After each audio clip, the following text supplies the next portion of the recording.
जयते जहाँ नारा है वह भारत देश हमारा है, वह भारत देश हमारा है। नमस्कार। यहाँ उपस्थित प्रधानाचार्य, शिक्षकगण, अतिथिगण एवं मेरे प्यारे सहपाठी, मैं प्रज्ञा कुमारी कक्षा 10वीं अ की छात्रा हूँ और आज मैं आप सभी के समक्ष भारत से संबंधित अपने विचार को व्यक्त करना चाहती हूँ कि मेरा हृदय आज असमंजस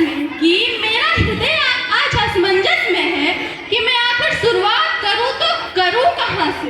तो चलिए मैं शुरुआत करती हूँ उस भारत से जहाँ 130 करोड़ लोग 22 भाषाओं और 1600 से अधिक बोलियों में बात करते हैं।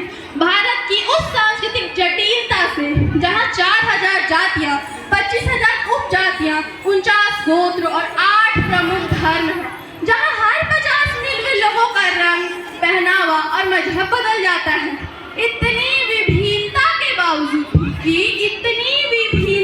बावजूद भी हमारी संस्कृति अलग अलग भाषाओं, धर्मों, जातियों और पहनावे को एक धागे में पिरो कर रखती है। इसी पर मैं दो पंक्तियां कहना चाहूंगी कि जमी पे घर बनाया है मगर जन्नत में रहते हैं, कि जमी पे घर बनाया है मगर जन्नत में रहते हैं। हमारी खुशनसीबी है कि हम भारत में रहते हैं, हम भारत में रहते हैं।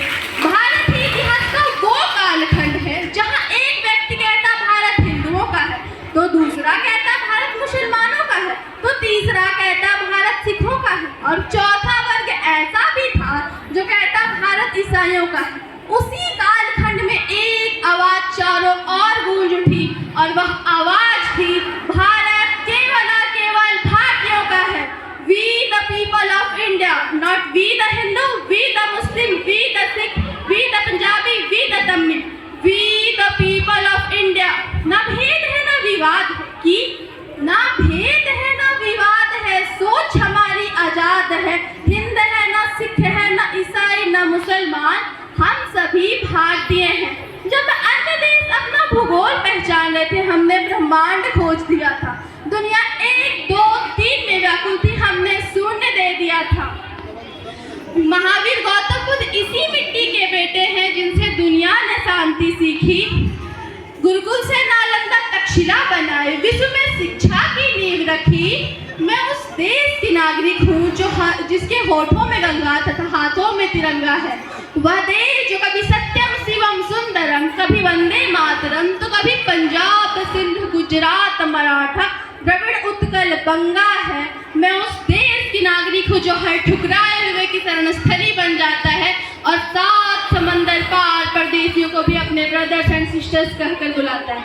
यही प्रेम की पूज्य भूमि भारतवर्ष कहलाता है, भारतवर्ष कहलाता है। अंत में मैं अटल बिहारी वाजपेयी जी के कुछ पंक्तियों के साथ अपनी वाणी को विराम देना चाहूंगी कि भारत जमी का टुकड़ा नहीं, कि भारत जमी का टुकड़ा नहीं, जीता जागता राष्ट्र पुरुष है। भारत जमी का टुकड़ा नहीं, जीता जागता राष्ट्र पुरुष है। ये वंदन की धरती है, ये वंदन की धरती है, अभिनंदन की धरती है, ये अर्पण की भूमि है, ये तर्पण की भूमि है। हम जिएंगे तो इस भारत के लिए, हम जिएंगे तो इस भारत के लिए, और मरेंगे तो इसी भारत के लिए। और मरने के बाद भी गंगा जल में बहती हमारी अस्थियों को कोई कान लगा के सुनेगा तो एक ही आवाज आएगी,